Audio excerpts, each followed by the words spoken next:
Sa simula ng pelikula, ipinakilala sa atin ng isang martial arts expert na nagngangalang Wolin, ang successor ng isang ancient Chinese clan na tinatawag na Iron Fist. Sa kasalukuyan, pumunta siya sa lungsod sa unang pagkakataon. Nang hindi inaasahan, isang grupo ng mga tumutugis na thugs ang bumangga sa isang bata, dahilan para mahulog ang kanyang ice cream. Upang tulungan siya, hinanap ni Wolin ang mga lalaki at naabutan sila sa isang eskinita. Nahanap na nila ang taong hinahabol nila at papatayin na nila ito. Gamit ang dahilan na maibalik ang pera ng ice cream, saglit silang pinatigil ni Wolin. Ngunit nang nagsimula silang maging agresibo, hindi siya nanahimik na lang. Nilabanan niya ang napakaraming thugs ng mag-isa, na nagpapakita ng kanyang kasanayan sa martial arts. Nang matapos ang laban, siya na lang ang nakatayo. Ang lalaking iniligtas niya ay isang mayamang negosyante na nagngangalang Jishan. Nag-alok siya sa kanya ng pera, ngunit tumanggi si Wolin na tanggapin ito. Pagkatapos ay bumalik siya sa bata at binigyan siya ng isa pang cone ng ice cream. Ilang sandali pa, bigla siyang pinalibutan ng maraming sasakyan mula sa lahat ng direksyon. Lumabas ang pinuno ng kalabang grupo at niyakap si Wolin, na nagpapakita na ang dalawa ay mabuting magkaibigan. Isa siyang kung fu master at may-ari ng isang security firm, si Zhang Li. Sina Wolin at Zhang Li ay dating mga disciple ng iisang master. Lumaki sila at nagsanay ng magkasama bago lumipat si Zhang Li sa lungsod upang mapabuti ang kanyang buhay. Kumita siya ng maraming pera at katanyagan sa mga nakaraang taon, ngunit nakalimutan niya ang mga prinsipyo ng kanyang master sa daan. Habang nag-uusap sila, nabunyag na si Zhang Li ay hindi umalis sa nayon sa sarili niyang kagustuhan. Nakagawa siya ng isang malaking pagkakamali sa panahon ng isang pagsasanay at pinalayas siya ng kanyang master. Sa kasalukuyan, inilabas ni Wolin ang abo ng master, na binunyag na patay na siya. Napaiyak si Zhang Li, na inihayag na puno pa rin siya ng pagmamahal sa kanyang mentor. Sa sumunod na araw, pumunta sila sa training center ni Zhang Li. Habang dumadaan sa security check-up, inutos kay Wolin na tanggalin ang kanyang sapatos dahil gawa ang mga ito sa metal. Alam ni Zhang Li ang kasaysayan sa likod nito, kaya pinayagan niya itong pumasok nang hindi inaalis ang mga ito. Kalaunan, ang negosyanteng si Jishan ay pumunta kay Zhang Li upang kumuha ng bodyguard para sa kanyang anak. Ipinakita sa kanya ni Zhang Li ang lakas ng kanyang mga tauhan, ngunit nagpakita ng interes si Jishan sa pagkuha kay Wolin. Pumayag si Wolin na gawin ito dahil ang isa sa mga turo ng kanyang master ay sinabing gagawin ng protector ang lahat para lang protektahan ang kanyang employer. Kinaumagahan, nakilala ni Wolin ang laki sa layaw na anak ni Jishan na si Fei Fei. Ang kanilang unang meeting ay hindi naging maganda nang nahulog ng isang gulat na si Fei Fei ang kanyang tuwalya, sa pag-aakalang siya ay isang magnanakaw. Matapos malaman na siya ang kanyang bagong bodyguard, nag-alok siya sa kanya ng pera para pabayaan na siya. Gayunpaman, tapat si Wolin sa kanyang mga prinsipyo kaya hindi mababago ng kaunting pera ang kanyang desisyon. Bilang huling paraan, binantaan siya ni Fei Fei gamit ang isang peking baril, ngunit hindi nag-react si Wolin. Kalaunan ng araw na yun, nagmaneho ang dalawa papunta sa isang mall. Nag-aatubiling naglakad si Fei Fei habang sinusundan siya ni Wolin kahit saan. Pagkatapos ay napansin niya ang isang grupo ng mga bastos na lalaki na ginagambala ang isang babae. Kumpiyansa siyang naglakad papunta sa pinuno ng grupo at sinampal ito sa mukha. Nang nagalit ang lalaki, nagsinungaling si Fei Fei at sinabing inutos lang sa kanya ni Wolin na gawin yon. Bubugbugin na sana ng mga tulisan si Wolin nang sabihin niyang hindi niya kilala kung sino si Fei Fei. Kinarma ang babae nang maniwala sila kay Wolin, at sinimulan siyang habulin ng mga lalaki para turuan siya ng leksyon. Tuwang-tuwa silang pinanood ni Wolin, habang hinahabol nila si Fei Fei sa paligid ng mall. Ngunit sa huli, nagpasya siyang tulungan ng dalaga at pinahingi ng tawad ang mga tulisan. Kinagabihan, napanaginipan ni Wolin ang kanyang ama na itinapon siya sa bangin, at lumalabas na meron din siyang kaparehong karanasan sa totoong buhay. Noong 7 taong gulang pa lamang siya, sinubukan siyang patayin ng kanyang tiwaling negosyanteng ama.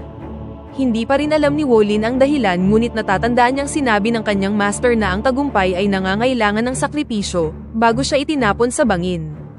Sa sumunod na eksena, ipinakilala sa atin ng isang gangster na nagngangalang Mr. Fu.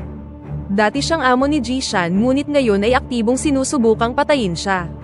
May impormasyon si Jishan tungkol sa bawat kriminal na aktibidad na naging bahagi ni Fu. Kaya naman, gusto ng gangster na patayin siya sa lalong madaling panahon. Sinabi ng isang pinagkakatiwalaang manghuhula na malapit na ang katapusan ni Fu.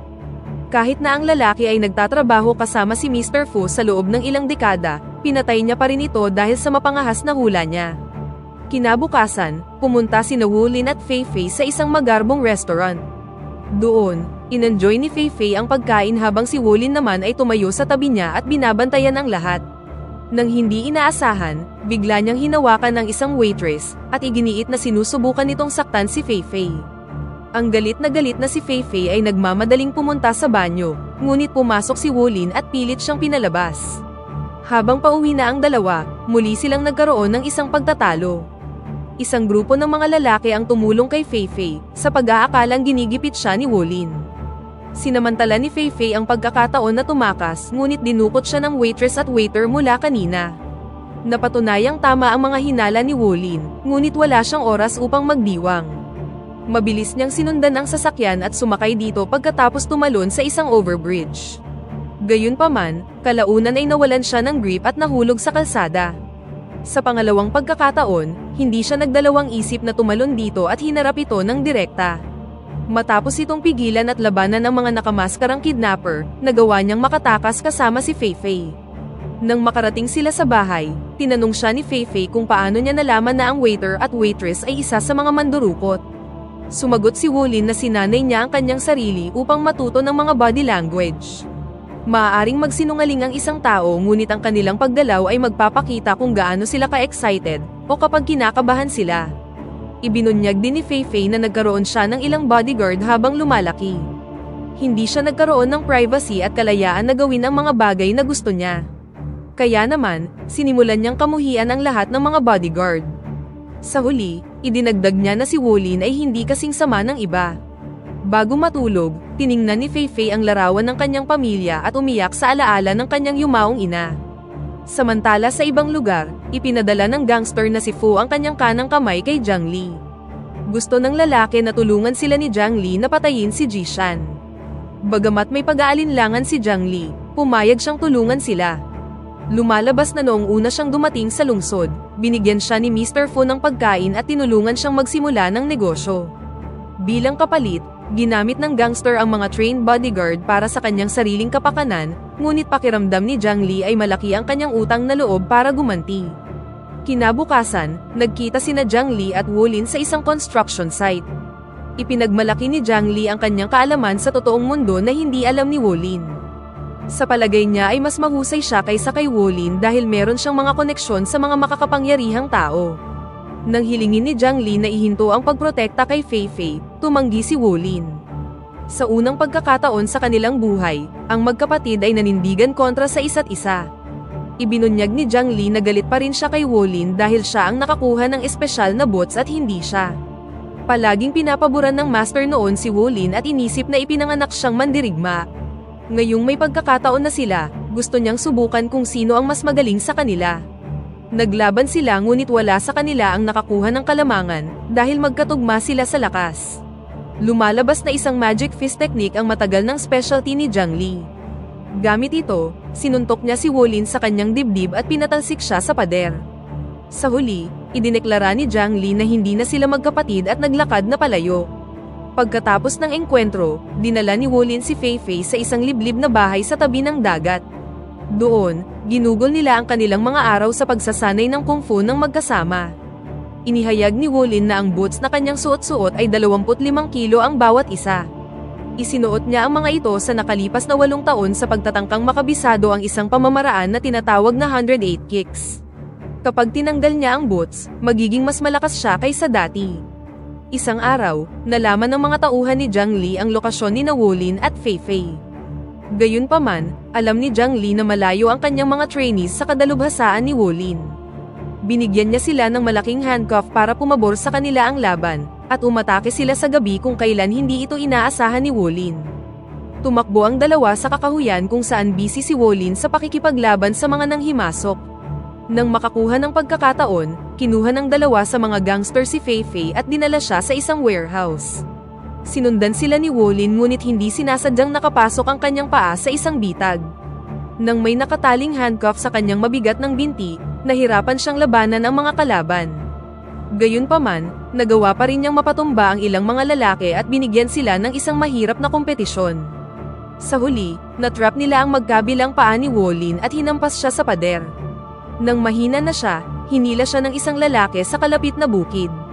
Nakita ni Jiang Li ang kanyang dating kapatid na nasa bingit na ng kamatayan at nakaramdam ng kirot, ngunit nilabanan niya ito gamit ang galit. Pagkatapos ay nilapitan niya si Wolin at pinatay siya gamit ang isang huling suntok sa kanyang dibdib. Nang makitang patay na siya, inilibing nila siya sa isang hukay bago bumalik sa kanilang base. Nang gabing yun, ang ulan ay patuloy na bumubuhos ng malakas at ginawa nitong malambot ang lupa.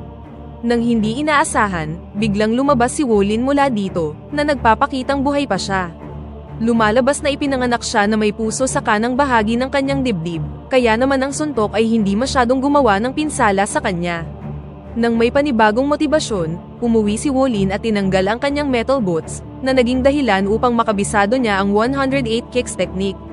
Pagkatapos nito, binago niya ang kanyang itsura at nagsuot ng suit, bago pumunta sa training center ni Jiang Li. Pagdating doon, daan-daang mga trainee na nagbabantay sa lugar ang umatake sa kanya. Ngunit ngayong nawala na ang 50 kilong timbang sa kanyang mga paa, si Wolin ngayon ay mahirap ng talunin. Ginamit niya lang ang kanyang mga kamay para sa depensa at pinatumba ang ilan sa mga bantay gamit ang kanyang kamanghamanghang footwork. Sa huli, siya na lang ang natitirang nakatayo sa ring. Pagkatapos ng engkwentro, kumpiyansa siyang pumasok sa isang silid kung saan naroon si Mr. Fu, Jiang Li, Fei Fei at Ji Shan. Tinanong siya ni Mr. Fu kung hindi siya natatakot na mamatay, kung saan sumagot si Wolin na ang tagumpay ay nangangailangan ng sakripisyo. Nagulat si Mr. Fu dahil ganoon din ang sinabi niya sa kanyang anak bago siya pinatay. Ilang taon na ang nakalilipas, nagtulungan sina Mr. Fu at Ji Shan bilang magkasosyo. Ngunit isang beses, trinaydor ni Mr. Fu si Ji Shan at pinahuli siya sa mga pulis, na naging sanhi naman ng pagkamatay ng kanyang asawa. Mula noon, si Ji Shan ay ginawa ang lahat para makapaghiganti kay Mr. Fu. Mahal na mahal ni Mr. Fu ang kanyang anak na si Wolin, hanggang sa isang araw, nasaksihan niya si Wolin na itinataboy ang isang hayop sa pamamagitan lamang ng pagtitig dito. Ang pinagkakatiwalaang manghuhula ni Mr. Fu ay sinabi sa kanya na ang kanyang anak ang wawasak sa kanya at sa kanyang career. Ito ang dahilan kung bakit sinubukan niyang patayin si Wolin, kahit na siya ay bata pa lamang. Tinawanan ni Fu ang kanyang kapalaran, at inisip na tama ang manghuhula sa lahat ng panahon. Pinaputukan niya si Wolin ngunit sa pagkakataong ito, pinigilan siya ni Jiang Li. Pagod na siya na maging alipin ni Fu sa mga ilegal na gawain. Sinabi niya na gusto niyang labanan si Wolin at bigyan siya ng pagkakataong ipakita ang kapangyarihan ng 108 kicks. Nagpatuloy sila sa isa pang labanan kung saan nakuha muli ni Jiang Li ang kalamangan dahil sa strength magnifying gloves na kanyang suot. Habang nagpapatuloy ang laban, dahan-dahan siyang sinimulang talunin ni Wolin. Ngunit nang malapit ng matalo si Jiang Li, pinatay siya ni Mr. Fu. Sa kanyang huling hininga, hiniling niya kay Wolin na mabuhay at mapanatili ang legacy ng Iron Fist Clan. Ngayon, si Wolin at Mr. Fu na lang ang natitira. Nang makita ang kanyang kamatayan sa harap niya, sinubukan ni Mr. Fu na makipag-areglo kay Wolin. Gayunpaman, nabigo ang kanyang pagtatangka. Inatake siya ni Wolin, handa nang wakasan ang kanyang buhay, ngunit nagpasya siyang huwag itong gawin. Palagi siyang lumalaban ng patas at ang pagpatay sa kalaban ay labag sa kautusan ng kanyang master. Ayaw niyang mapunta sa level ni Mr. Fu, kaya hinayaan niya itong magpatuloy sa kanyang sira ng negosyo. Sa huling eksena, makikita si Wolin na ikinakalat ang abo ni Jiang Li sa hangin, at dito na nagtatapos ang pelikula. Pakipindot naman ang like button kung nagustuhan mo ang pelikula, at kung hindi naman, pindutin mo ng 2 beses ang dislike button para lang makasiguro.